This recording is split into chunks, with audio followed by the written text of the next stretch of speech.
Yo nací en el barrio Restrepo. Era un barrio de clase media baja, pero un barrio residencial. Mi padre, era chofer de bus, pues era dueño de su propio bus, pero pues era chofer de bus. Las madres pues prácticamente estaban dedicadas al hogar. En ese momento las mujeres, digamos, difícilmente trabajaban fuera del hogar. Las casas, los vecinos, éramos amigos, podíamos salir a la calle, íbamos a las casas de los vecinos a fregar la vida, los vecinos venían a la casa, jugábamos en la calle, no sé, prácticamente todo el tiempo. Yo recuerdo todavía de dejar las puertas de las casas abiertas durante un tiempo, ¿no? Ya después la cosa cambió y tal, pero pues el río, por ejemplo, pues era un potrero, o sea, era el río, pero alrededor del río era un potrero con árboles. Nosotros salíamos a correr, a jugar, jugábamos fútbol. Era ya una cuestión citadina, pero pues vivíamos en un ambiente, digamos, de cierta armonía de las comunidades, ¿cierto? Ya era otra historia. Para mi padre era muy importante y lo fue siempre hasta el final, el que nosotros estudiáramos. Yo recuerdo a mi padre en alguna parte, me acuerdo que me dijo: el chofer de esta casa soy yo, usted a estudiar. En ese periodo de paso de la infancia a la adolescencia, mis padres consideraron pues que me tenían que matricular en un colegio con religiosos. La razón por cual fueron los salesianos y no fueron otros, la verdad, eso no lo sé, eso no creo que nunca lo pregunté. Pero pues me metieron allá en el colegio del 20 de julio, lo que hoy ya no existe como colegio. Luego ya llegué al León 13. En el León 13 me expulsaron, entonces se inicia otra época. Yo terminé siendo profesor del teologado de los salesianos, sin ser creyente, pero terminé siendo profesor de introducción a la política. Fui expulsado por los salesianos y terminé, pues, de alguna manera siendo en un momento dado como profesor de ellos, ¿no? Un fenómeno que se dio y que creo que se sigue dando en algunos sectores, que era lo de las barras juveniles. Por sectores de barrio y por barrios se constituían barras, pero sí había enfrentamientos, por ejemplo, con los del 20, con los de San Antonio, o sea, un poco más al norte, con los del Quiroga, con los del Centenario. Entonces ese fenómeno de las barras, pues yo lo viví, digamos, bastante, pero al mismo tiempo empezó esa preocupación por la problemática social. O sea, al mismo tiempo que pertenecía a las barras, comienzo a relacionarme con gente que estaba vinculado con barrios populares. Entonces, uno de los primeros sitios donde yo trabajé dando clases de alfabetización fue aquí muy cerca. De hecho, aquí en un barrio que se llamaba, yo no sé si se sigue llamando así, el Juan 23. Ese periodo se va dando entre, digamos, en esos dos aspectos.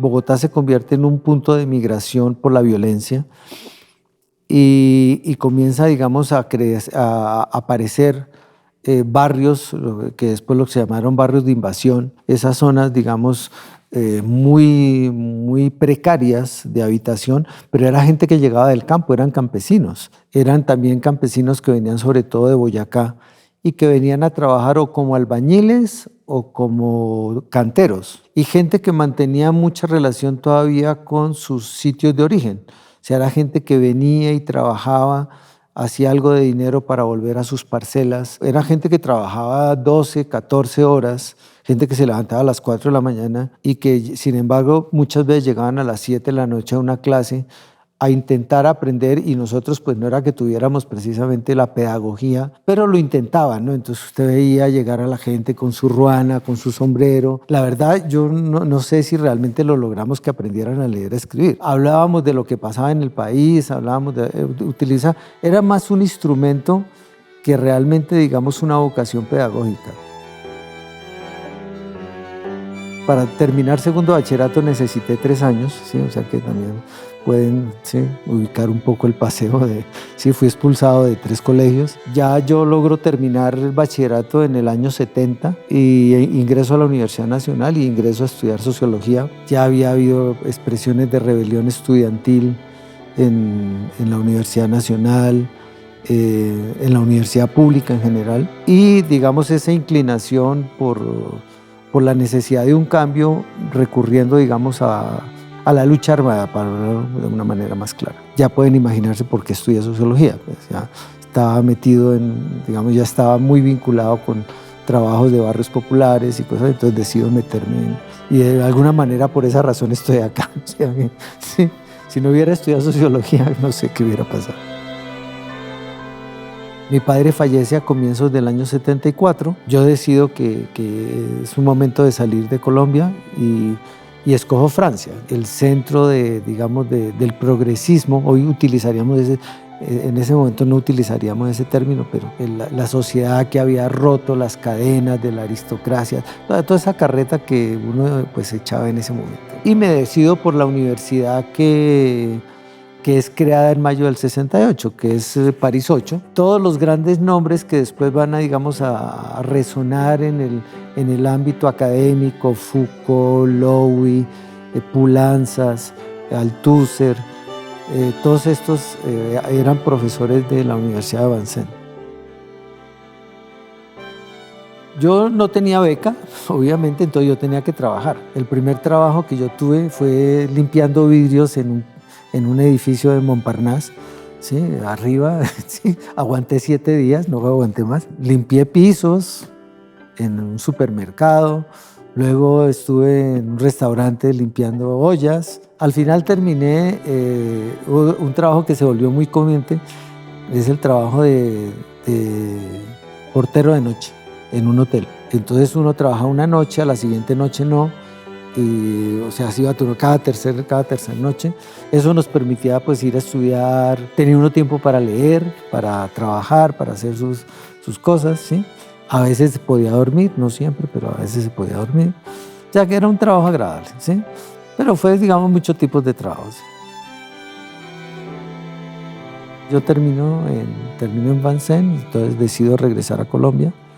Y pues llego aquí, no sé, en noviembre del 77, finales de octubre, noviembre del 77, estoy ahí en Colombia. Estuve primero en Canadá recogiendo tabaco, estuve en la zona de los Grandes Lagos y pues recorrí toda América, toda Norteamérica hasta Costa Rica por tierra. Cuando llegué, pues yo digo, llegué hasta Costa Rica, pero yo cogí un avión, Costa Rica, San José, San Andrés, Bogotá. Entonces cuando yo llego y poder apreciar por la ventana del avión las montañas, pues eso para mí, o sea, me dio un salto, ahí sí, como un salto del corazón. Pues ya uno en un país extranjero, por ejemplo Francia, digo, con todas las ventajas que me había dado en el caso personal, uno nunca deja de ser de extranjero. Yo creo que ese es un factor que juega mucho, digamos, en las decisiones que uno toma en el caso que yo tomé para volver. Ya en ese momento se me había despertado, digamos, como ese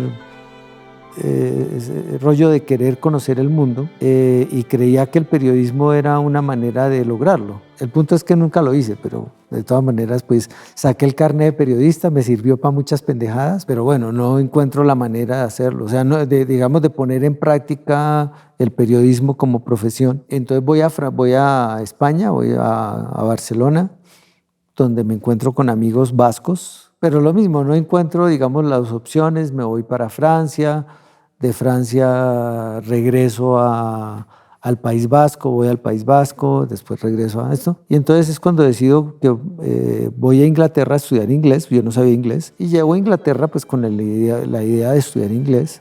El problema es que pues me enrollé, por ahí hay una foto, me enrollo. Esta chica es polaca, si vive todavía, la verdad no lo sé si vive todavía. Entonces en vez de quedarme 6 meses, que era lo que tenía pensado, pues me quedé 3 años larguitos, ¿sí?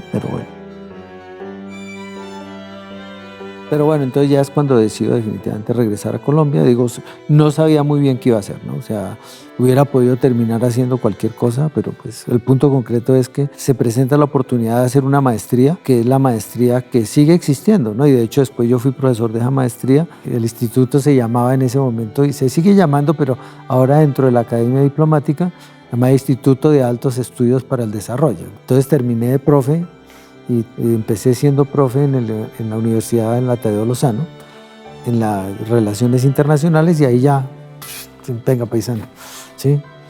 Relaciones internacionales y relaciones internacionales hasta el diciembre del 19 aquí, cuando ya termino mi vida académica y laboral.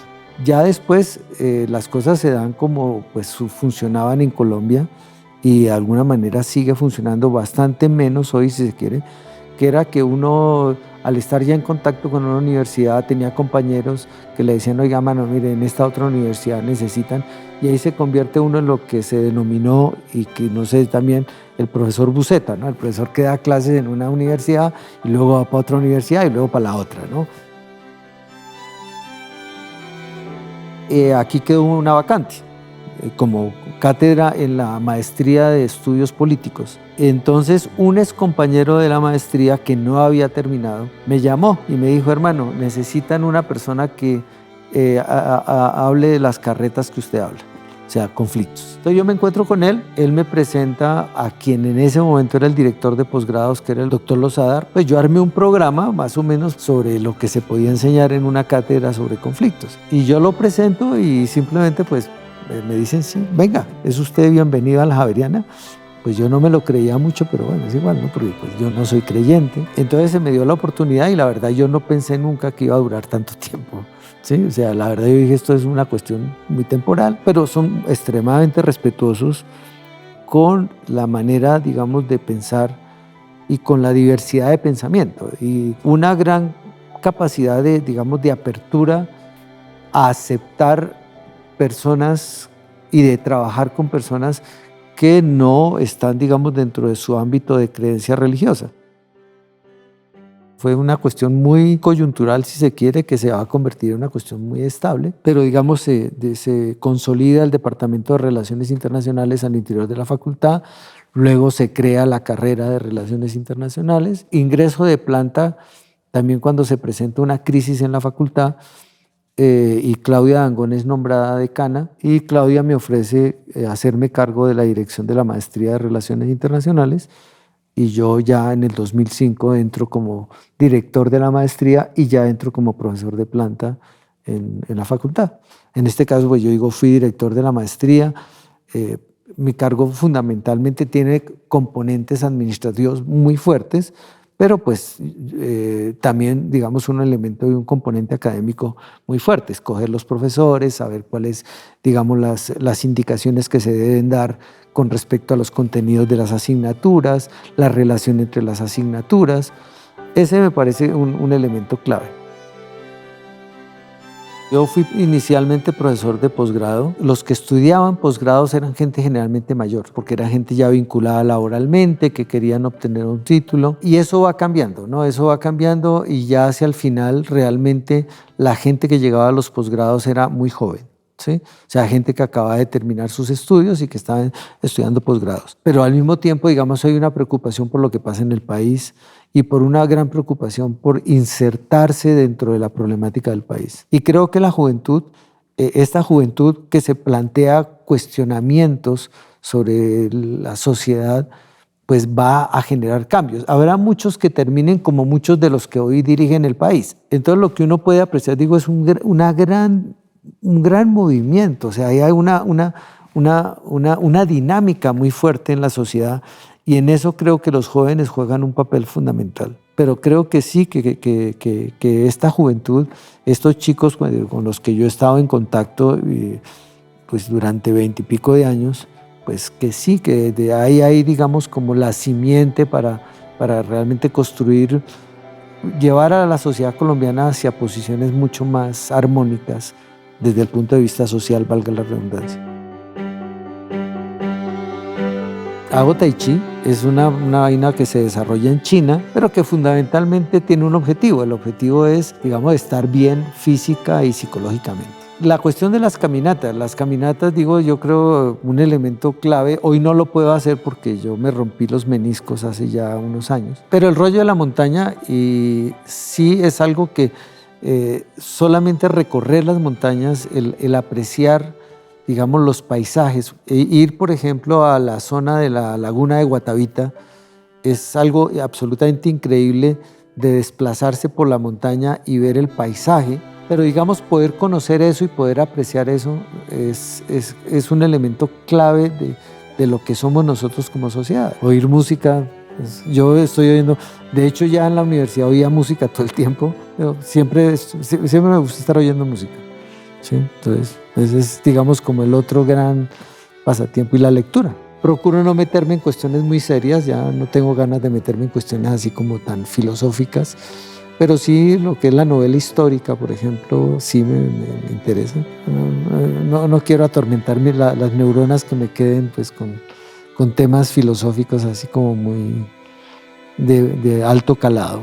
Prefiero cosas más, literatura. Quisimos cambiar el mundo y el mundo nos cambió a nosotros. Y yo creo que esa es una frase que se aplica, no sé si a todas las generaciones, pero por lo menos a la mía sí.